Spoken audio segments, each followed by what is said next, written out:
अनंतकोटी ब्रह्मांडनायक राजाधिराज सच्चिदानंद सद्गुरु श्री ब्रह्मचैतन्य महाराज की जय. श्रीराम समर्थ. 7 ऑगस्ट. रूपाची ओळख नामानेच होते. नुसत्या शास्त्र पठणामुळे होणाऱ्या ज्ञानापेक्षा भक्ती ही निश्चित श्रेष्ठ आहे. भक्ती म्हणजे परमात्म स्वरूपाचे परमप्रेम होय. कर्म, ज्ञान, योग ही साधने असून भक्ती हे साध्य आहे. कर्ममार्गामध्ये नुसते कर्म बरोबर करण्याच्या हिशोबात मन अडकून जाते, म्हणून नुसता कर्ममार्गी कर्मठ आणि जड बनतो आणि त्याला भगवंताचा विसर पडतो. योगामध्ये वृत्तींना आवरून धरण्याची खटपट करावी लागते. वृत्ती शांत झाल्या म्हणजे मन शून्याकार होते. वृत्ती आवरणाऱ्याला भगवंताचे प्रेम असेलच असे सांगता येत नाही. ज्ञानमार्गामध्ये आत्मानात्म विचाराला प्राधान्य असल्याने तिथे बुद्धीच्या सामर्थ्यावर फार भर असतो. पण मायेचा जोर फार विलक्षण असल्यामुळे साधकाला ती केव्हा फसवील याचा नेम नसतो. ज्ञानमार्ग फार कठीण आहे. ज्ञानमार्गी माणसाला अभिमानाची बाधा लवकर होते. माझे मतच तेवढे खरे असे तो धरून चालतो.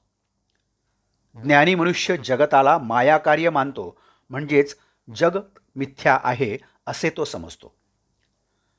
परमात्मा जर सर्वव्यापी आहे तर हे जगत त्याच्यामध्येच असले पाहिजे, म्हणून भक्त या सृष्टीला मिथ्या न मानता भगवंताची लीला समजतो.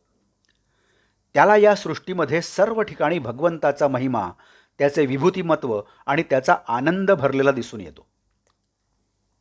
सृष्टीमधले सौंदर्य, माधुर्य, मनोहर भाव, पावित्र्य आणि प्रेम पाहून जीव मोहित होतो. पण सृष्टीमधल्या विभूती रूपांची उपासना करून जीवाची तृप्ती होत नाही, कारण विभूती हे साक्षात भाव नाहीत. म्हणून भगवंताच्या साक्षात गुणांची आणि भावांची जरुरी लागते. त्याच्या प्राप्तीने जीवाची तृप्ती होते. मात्र सौंदर्याने आणि माधुर्याने भरलेले हे भगवंताचेच रूप आहे हे समजायला त्याला भगवंताचे नाम देणे जरूर आहे.